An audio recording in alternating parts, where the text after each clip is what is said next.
Hi, and welcome to CMPP's Speakers for Schools programme. My name's Rachel, and today I'm going to be chatting to Craig Deeley from Kebur Garden Materials. Now, Craig is a contracts manager for them. So hi, Craig. Hello, Rachel. Thank you so much for joining us today. You're very welcome. So if we can start by just finding out what you actually do. So what does a contract manager do?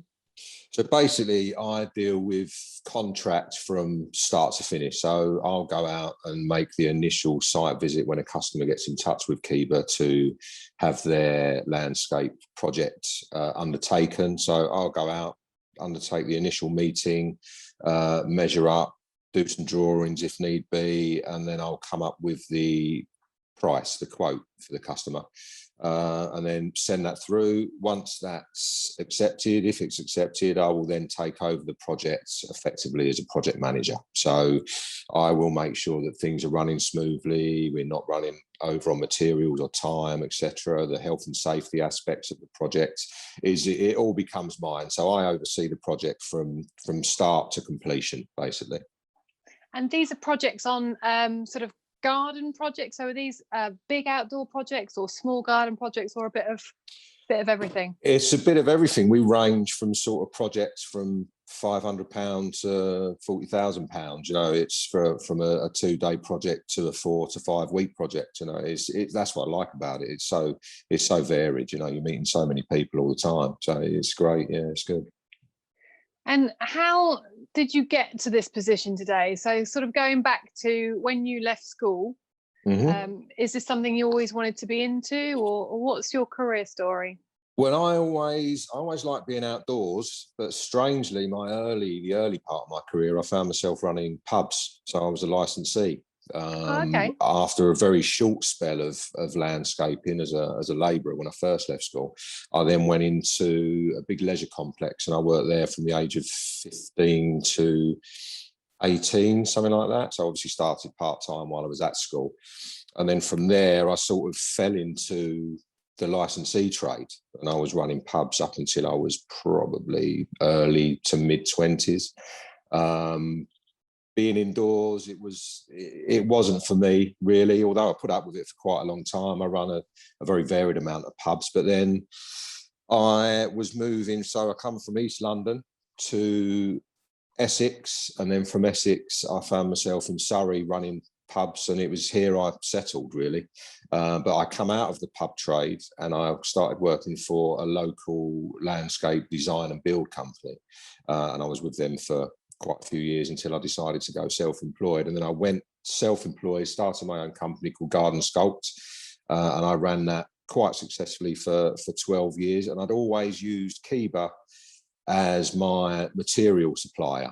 They were my sole material supplier. I used to get very high percentage of materials off these guys here. And then I decided that self-employment, I needed a break from the pressures and the working 7 days a week and evenings, you know. So Kebur contacted me actually, and offered me a position here as contracts manager when they found out I'd put my business on hold. So that's how I stumbled into Kebur. I had a couple of interviews with the main man here, Dave Booton, and yeah, they offered me the position, and that was 3 and a bit years ago. Oh, brilliant. And so did you need any experience then getting into landscape gardening, or was that just sort of self-taught? Most of mine was self-taught on site. So I never, because I came out of the pub trade, I'd done a little bit of landscaping, but mainly labouring. I'd done a little bit of hands-on stuff on the tools, so to speak. But then I worked my way up when I started with the other company that I spoke about first. It was then I started gaining the on-site experience, bought all my own tools, you know, done bits and pieces for them in my lunch break, learning the skills and learning the trade. And I was probably with them for 6 years, 7 years before I decided. In my head, I've always liked self-employment, so I was always going to go off self-employed at some stage. So I learned that effectively my college was on site, so I learned the trade over them years, and then went self-employed for another 12 until it was time for me to take a break and come on board here at Kebur. Oh, brilliant. And What sort of life skills do you think you've needed that have sort of helped you get to where you are today? I think being a people person has always helped. I've always had a good sort of social media foothold. I've always put myself out there. I've always been keen to learn. I've always been keen to please. So everything I've done, I've always given 110%. And I've always made sure that, I like to think I'm quite employable in that respect, because I sort of roll all that into one, and I've taken my self-employed skills here. So obviously with a self-employed mentality, it serves me well working for these guys, because I'm not my actual working hours are 7:30 till 4:30, but that means nothing really. I might, if needs be, the self-employed in me, if I need to work late, I work late. So it's showing I've always been keen, and I've always wanted to do well and prove myself. So we're so far so good. Yeah, and that's what sort of got you to where you are. Yeah, I think so, because working with these guys as my supplier for all them years, obviously they saw something in me that I'd put across, and they decided it was, I was employable and I was right for their company at the time. Yeah, and like you say, you've got a bit less pressure now. You're working for a company who takes that pressure off you. Exactly right. Self-employed, yeah. Yeah. And what have you then found most difficult in your career journey so far? If I'm honest, it was the step between the self-employment and the going employed. I think that was probably the hardest thing for me so far. Obviously, the transition from running pubs to being a landscaper was a big step.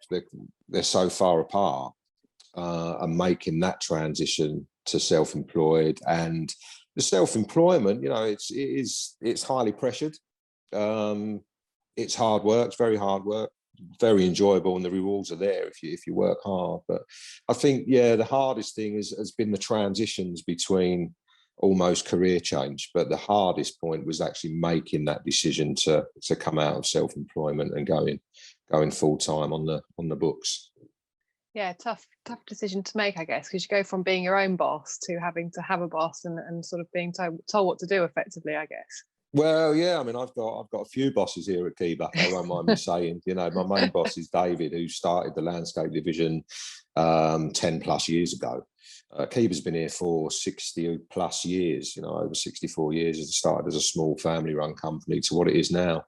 But they're a great company to work for. So I still get that degree of flexibility. So I've almost got the best of both worlds. Yeah. No. Yeah. And what have you then found most rewarding?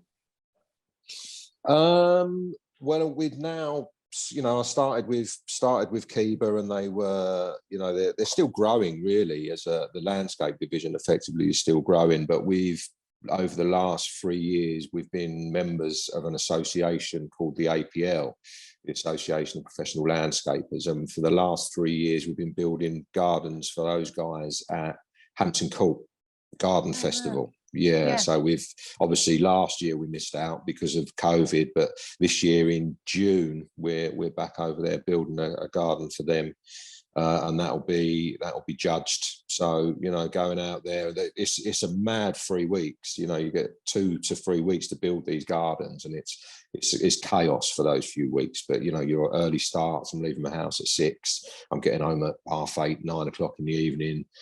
They're really long days, but the rewards at the end of it, it's such a buzz to be there. Would I have got there if I was still self-employed? Probably not, because it's such a big commitment. To take 3 weeks out of my time to go and build a garden over there, not really doable. So to be able to do it with these is a massive high. So I'm looking forward to June. Yeah, and do it all again. It's such a great event, such a buzzing event, isn't it? And it's beautiful over there. So it's fantastic. I bet that is. I bet that is a great rewarding. Yeah, and I love it. What does your future hold with regards to your career? Where do you see yourself, or are you happy where you are? At the moment, I'm happy where I am. I'd like to build on what I've got. you know, what Kebur have got. You know, like I say, we're still growing.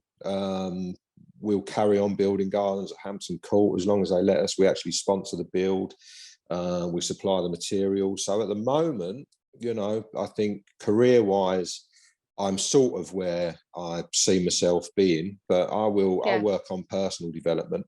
And I'll grab a few more courses. I think it's quite important to carry on learning.